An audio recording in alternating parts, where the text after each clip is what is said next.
The bitter wind of early September 1939 bit through the thin coats of the villagers in Westerwald, Germany. Smoke from chimneys curled lazily into the gray sky, the scent of burning wood mingling with the damp earth. Life seemed ordinary here. Children running along cobblestone streets, farmers tending to their fields, shopkeepers polishing glass windows. But beneath the surface, tension simmered.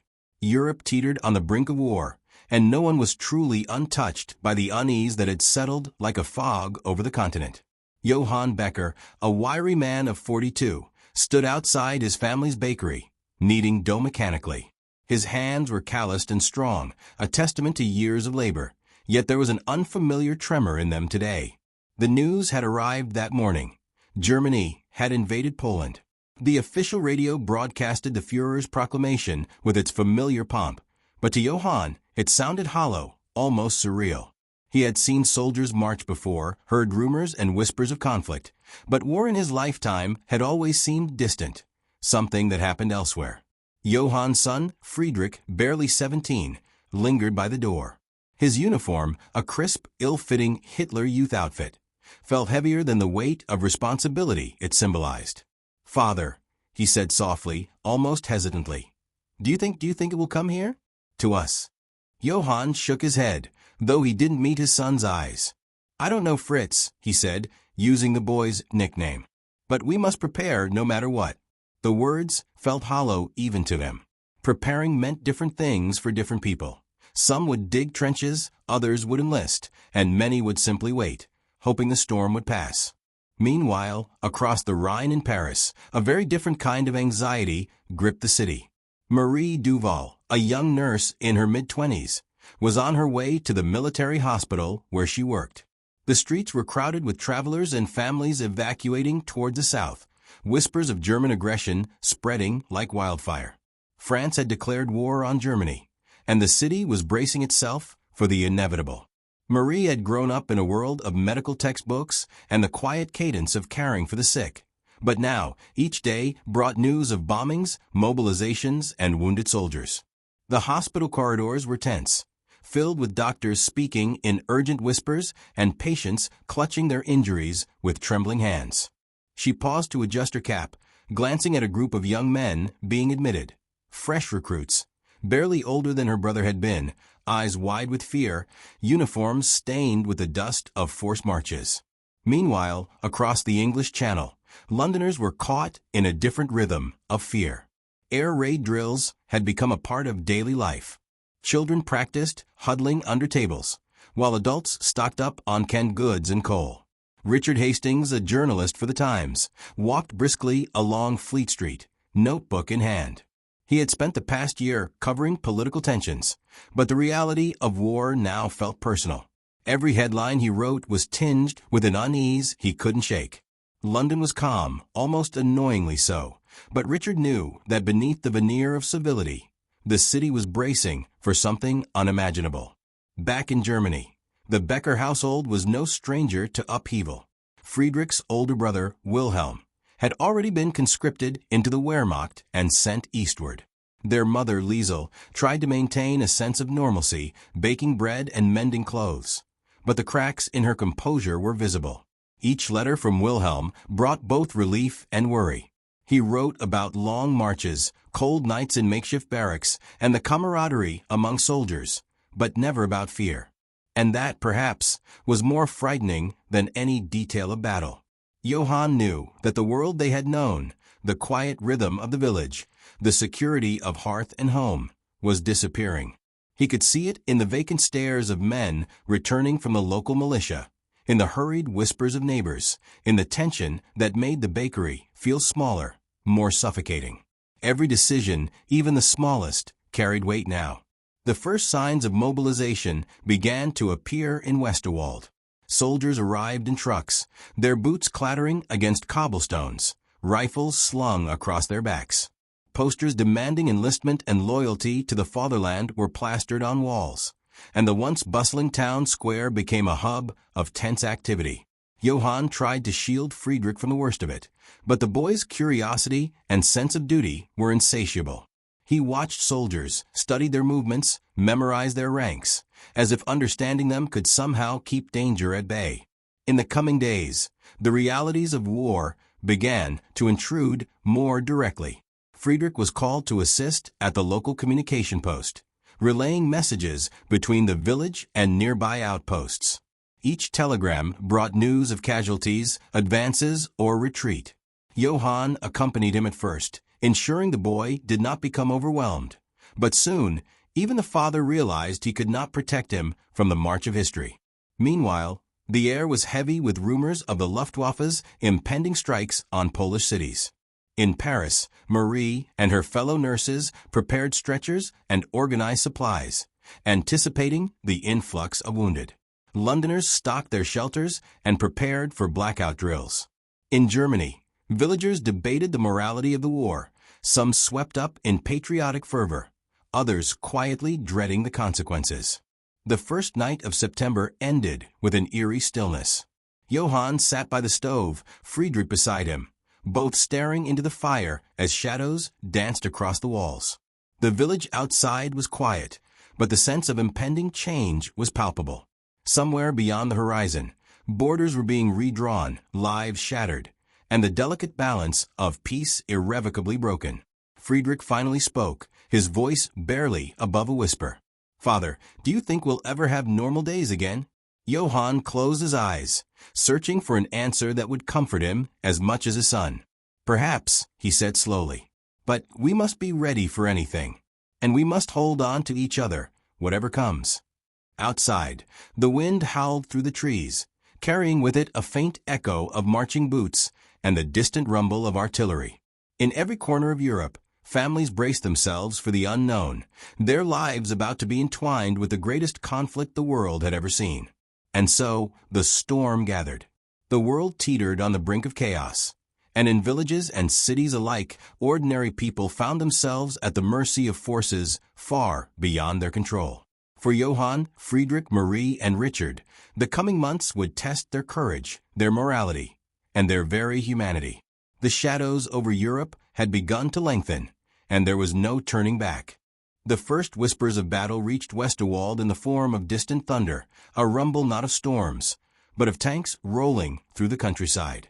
Friedrich Becker, barely a week into his duties at the local communication post, felt his heart pound each time the earth trembled beneath him. The telegrams were arriving faster now, the words on the paper more urgent, filled with losses and strategic movements.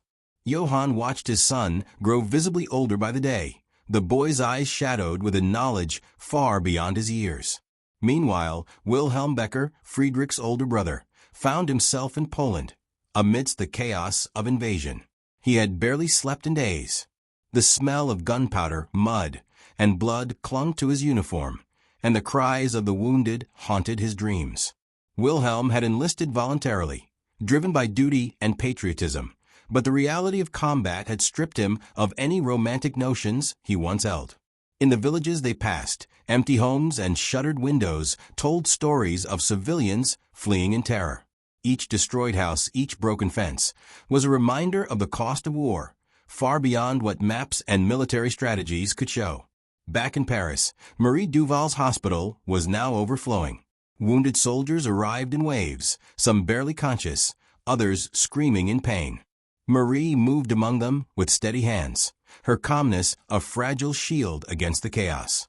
She treated gunshot wounds, burns, and shell shock, her heart heavy with the knowledge that every recovery might be temporary. Outside, the city hummed with unease. Blackout curtains covered windows, the streets were quieter than usual, and every approaching siren tightened the knot of fear in people's chests. Across the Channel, Londoners began to sense the war creeping closer. Richard Hastings reported on air raids in northern France, the bombings of Polish cities, and the growing tension across the continent. Yet, despite the distance, he felt the pull of proximity. Friends and relatives in Belgium and France were now at risk, and the news stories became painfully personal.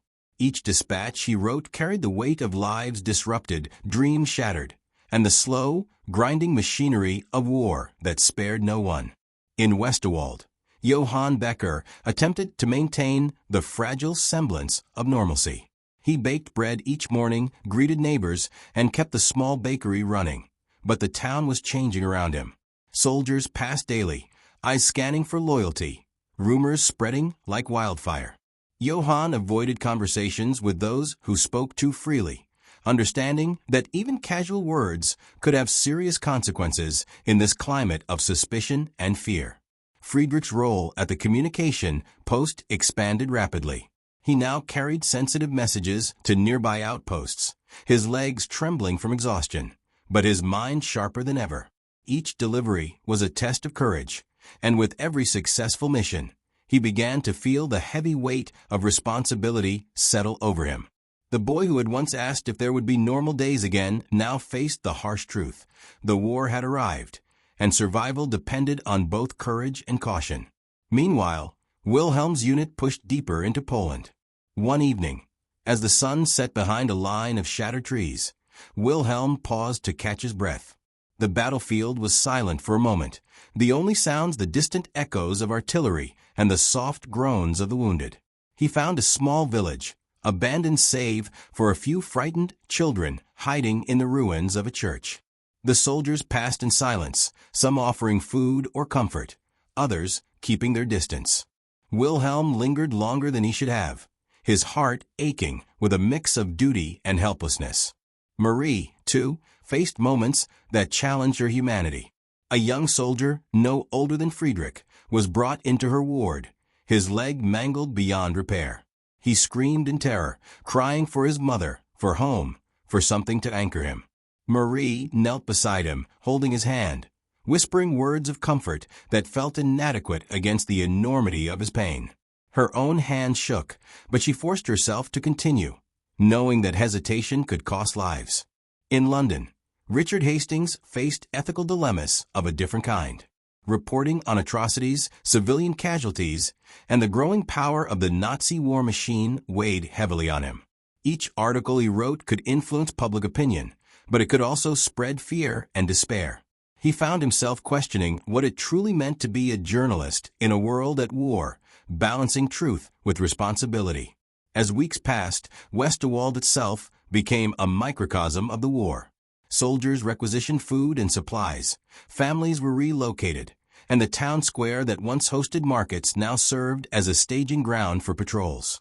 Johann struggled to protect his family, shielding Friedrich from the harshest realities, yet he knew that every moment of normalcy was fleeting. The smell of smoke from nearby military exercises, the distant echoes of gunfire, and the arrival of new faces in uniform reminded them all that nothing would ever be the same. One night, as Johann and Friedrich returned from the post, they found a small group of refugees huddled near the bakery. Families from Poland, displaced by the advancing Wehrmacht, stared at the Beckers with hollow eyes. Johann offered bread and warm water, the simple act of kindness a small defiance against the surrounding horror. Friedrich watched silently, absorbing the human cost of the conflict he had only glimpsed in telegrams. In Paris, the hospital lights burned late into the night. Marie moved from bed to bed, exhausted but relentless. Outside, the streets were nearly deserted, the city bracing for what it knew was coming. She paused for a moment to look out the window, the Eiffel Tower a shadow against the moonlit sky, wondering how long her city, and she herself, could endure before the war consumed them all. Across Europe, the tides of war continued to rise.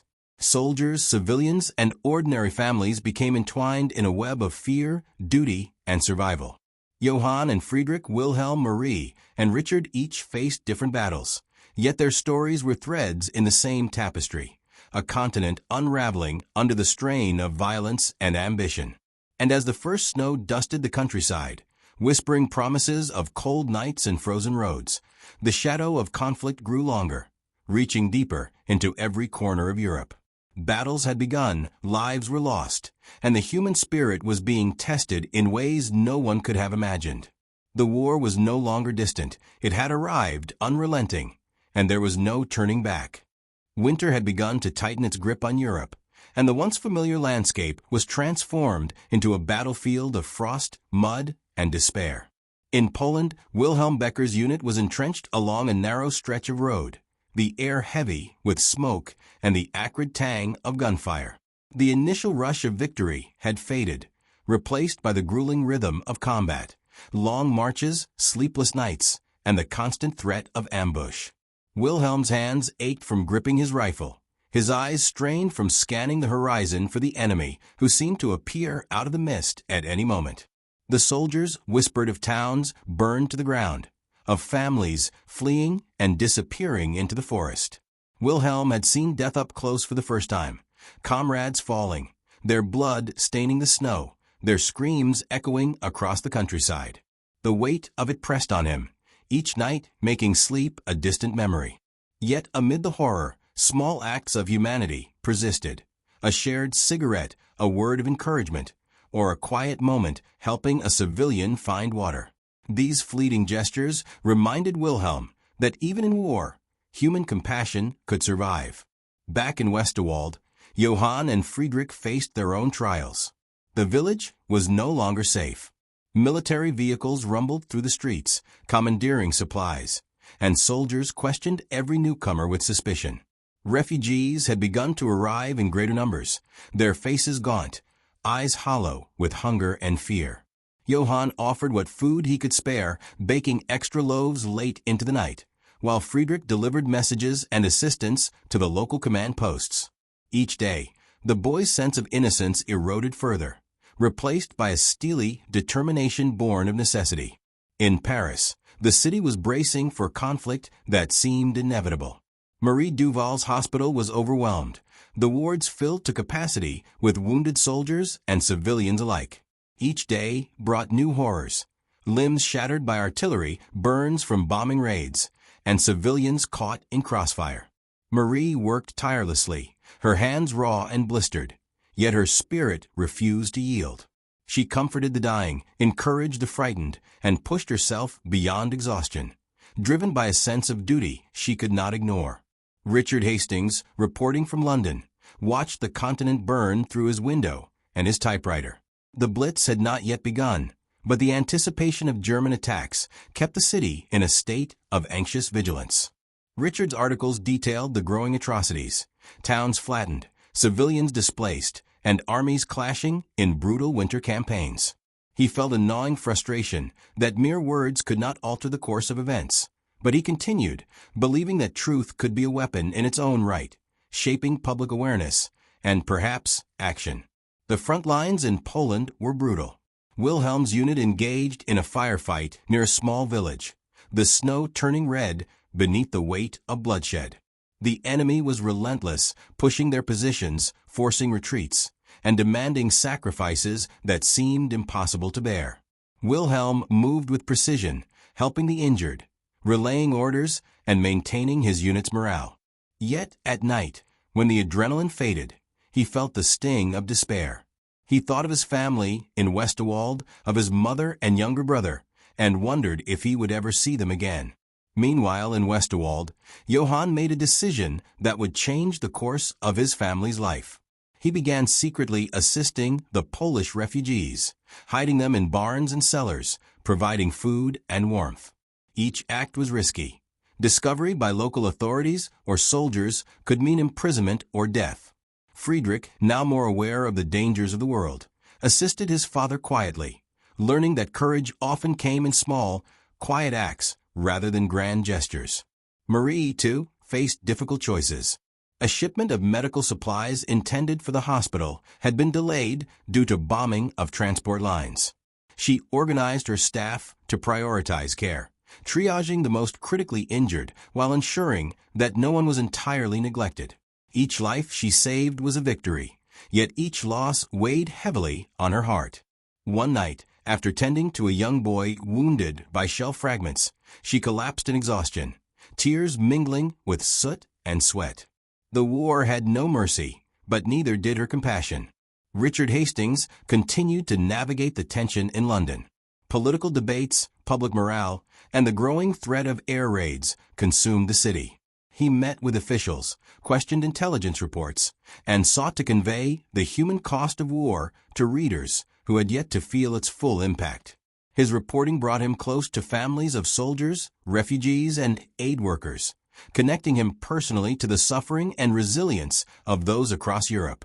As the winter deepened, the boundaries between home and battlefield blurred.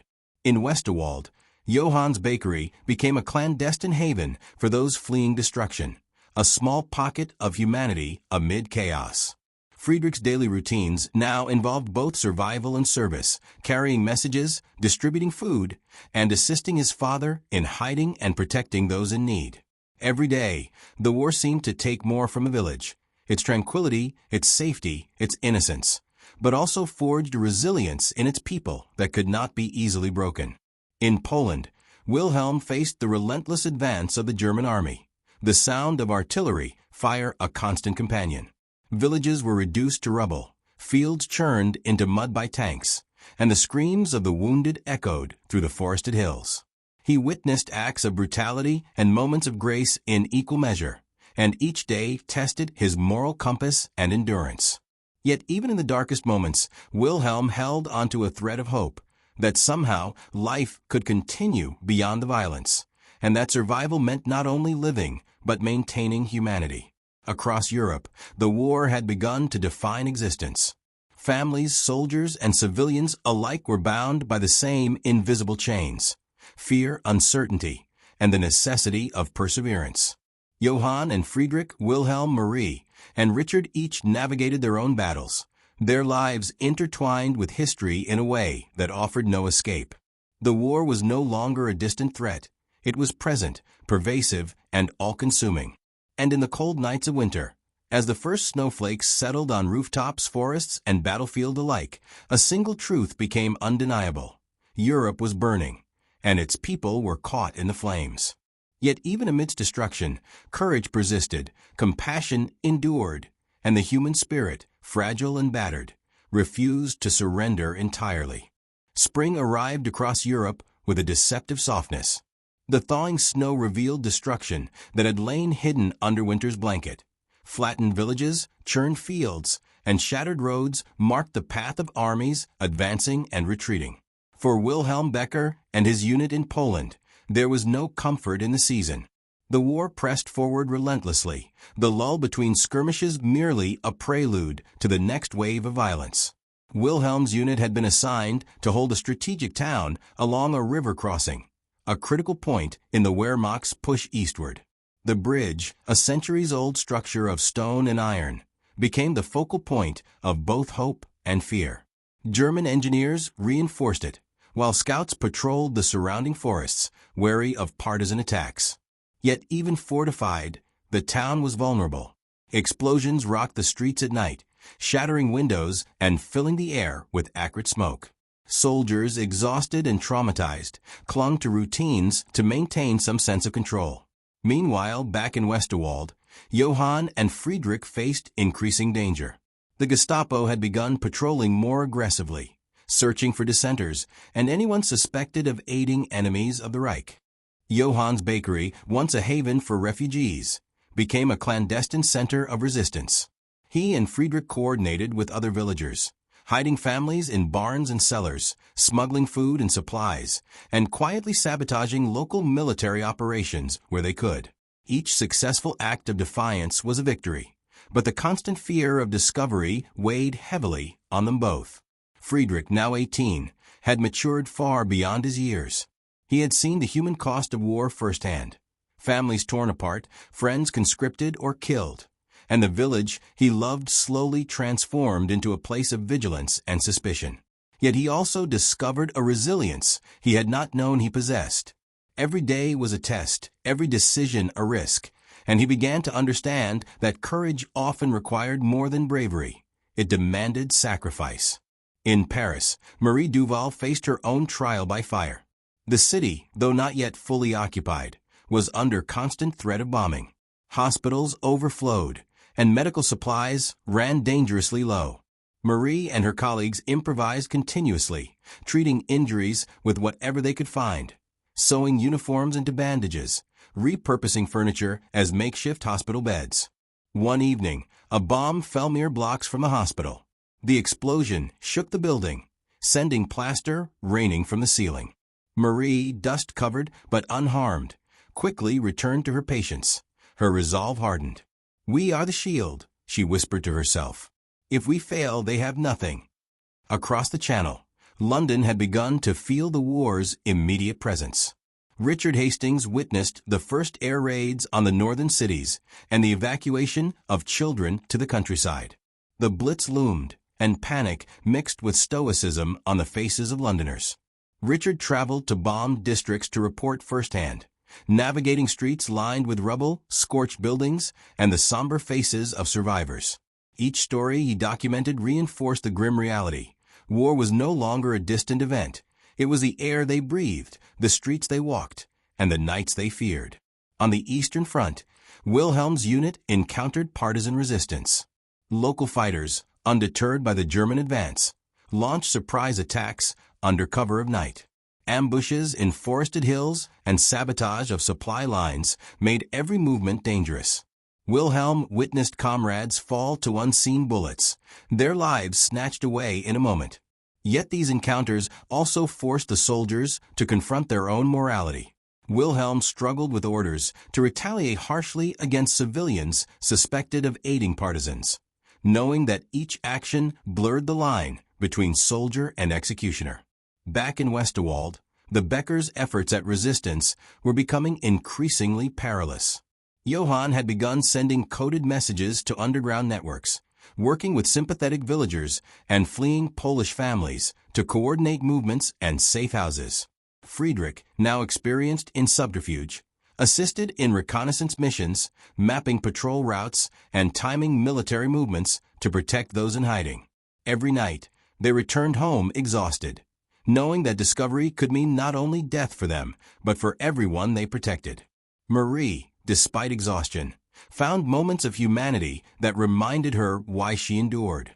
A soldier she had treated weeks before, now partially recovered, returned to bring her a bouquet of wildflowers. Children she had cared for smiled faintly through their injuries. These small victories, though fragile, gave her hope that even amid the flames of war, compassion could endure. Richard Hastings found himself increasingly torn between objectivity and empathy. He developed relationships with refugees, volunteers, and soldiers, documenting their stories in vivid detail. Each interview, each photograph, each article became a testament to resilience, yet also a reminder of the unrelenting tragedy that unfolded daily. Londoners read his dispatches with a mixture of fear and resolve, understanding that survival required both awareness and action. The war had become all-consuming. Across Europe, lives were reshaped by violence, displacement, and courage. Johann and Friedrich, Wilhelm, Marie, and Richard were bound by the same unyielding reality. History was no longer a distant force. It was lived, experienced, and endured every day. And in the midst of this, small acts, protecting a refugee, tending to the wounded, documenting the truth, became defiance against the overwhelming tide of destruction. As spring deepened, the shadows over Europe grew longer. Battles raged, lives were lost, and hope flickered like a candle in a storm. Yet even in darkness, the human spirit persisted, forging courage, compassion, and determination in the hearts of those willing to resist despair. The war would continue to test every individual, every family, and every community. But through sacrifice and resilience, they discovered that even in the heart of darkness, light could endure. Summer of 1941 had arrived with a merciless heat. Across Europe, the front lines were fluid, cities burned, and families were scattered. For Wilhelm Becker, the brutality of war had reached its peak. Stationed near the Eastern Front, his unit faced relentless combat against Soviet forces.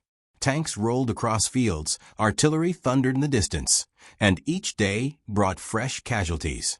Wilhelm moved through the chaos, helping the injured, relaying orders, and comforting the frightened. But the weight of countless lives lost pressed upon him like an invisible chain.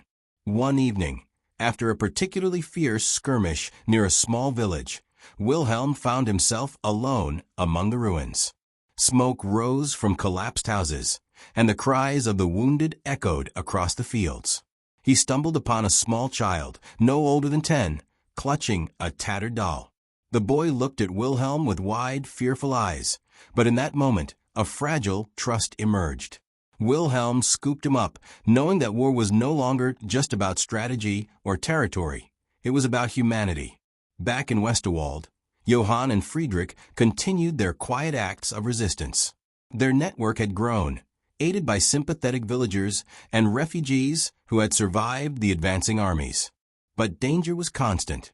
One night, the Gestapo raided a neighboring village, and news reached Johann that several families they had helped were missing. The loss weighed heavily on him, yet he refused to abandon hope. Friedrich, now fully matured by the hardships, stood resolute by his father's side. Together, they understood that courage was measured not by absence of fear, but by action in spite of it. In Paris, Marie Duval faced new horrors. German occupation tightened its grip, and resources became increasingly scarce. The hospital was a shadow of its former self, yet she continued her work tirelessly. One afternoon, a young nurse she had trained was injured during a bombing raid. Marie treated her colleague with a calm she did not feel, her hands steady despite the terror that lurked behind her eyes. Even as the city groaned under occupation, she found fleeting moments of joy, a soldier's recovery, a child's smile, or the simple act of providing comfort in a world that had forgotten gentleness. Across the Channel, London endured nightly air raids. Richard Hastings chronicled the destruction, the grief, and the resilience of the city. Families huddled in shelters, while bombs shook the streets above. He wrote of ordinary citizens who rose to extraordinary acts, firefighters, nurses, volunteers, and children braving fear with remarkable courage. Each article he filed became both testimony and resistance, a record that the human spirit could survive even when civilization itself seemed to crumble. The front lines in Poland were brutal and unrelenting. Wilhelm's unit received orders to retreat under heavy fire, abandoning positions they had fought for weeks to hold. The withdrawal was chaotic, marked by confusion, fear, and loss. Wilhelm helped carry the wounded, shielded civilians caught in the crossfire, and endured the freezing nights of exposure and hunger. In those moments, the war stripped him of everything familiar, yet gave him clarity. Survival was not merely living, but protecting others, preserving dignity amidst chaos. In Westerwald, Johann and Friedrich faced the climax of their struggle. The Gestapo had grown suspicious of their activities, and rumors of betrayal circulated. One night, soldiers arrived, searching barns, cellars, and homes. Johann's heart pounded as Friedrich guided refugees to hidden spaces. For hours, they held their breath, praying that no secret would be discovered. Dawn broke, and the soldiers left, unaware of the lives saved that night. The relief was profound, but it was tempered by the knowledge that danger remained constant. Marie's hospital was also tested to its limits. During a bombing raid, the building partially collapsed, forcing the staff to evacuate patients to makeshift shelters. Despite exhaustion and injury, Marie organized the evacuation, coordinating care amidst chaos. Her resolve inspired those around her. Nurses, volunteers, and patients alike drew strength from her courage. She realized that war's cruelty could not extinguish humanity. It could only challenge it. In London, Richard Hastings wrote of survival and resistance, knowing that his words mattered more than ever. The Blitz had begun in earnest, and the city's endurance became both a story and a symbol. Richard documented destruction, but also hope, the resilience of citizens, the determination of volunteers, and the quiet acts of courage that defined life under siege. His writing became a bridge between suffering and solidarity, connecting hearts across Europe. As summer gave way to autumn, the war's impact was visible everywhere. Wilhelm returned to Westerwald on leave, finding his village scarred but intact. Johann and Friedrich had survived another season of peril, their home a testament to quiet heroism. Marie continued her work in Paris, providing care under occupation, while Richard's dispatches reached audiences hungry for truth. Each of them had endured loss, friends, comrades, and neighbors, but they had also preserved hope, courage, and humanity in the face of devastation. The war would rage on for years, claiming millions of lives, reshaping nations, and leaving scars that would endure for generations. Yet in the stories of individual soldiers, civilians, nurses, and journalists, there were moments of defiance, resilience, and compassion. Johann and Friedrich, Wilhelm, Marie, and Richard had survived not merely through luck, but through courage, morality, and the bonds they maintained amidst chaos. In the quiet moments, long after the battles and bombings, they remembered those they had lost, honored those they had helped, and carried the lessons of survival forward. The shadows of Europe were long and dark, but within them, the human spirit persisted, unbroken, resilient, and luminous even in the darkest times. The war had changed them, reshaped them, and tested the limits of endurance. Yet through loss and suffering, acts of courage and compassion endured, echoes of humanity that no gunfire, no bomb, and no tyranny could ever fully erase.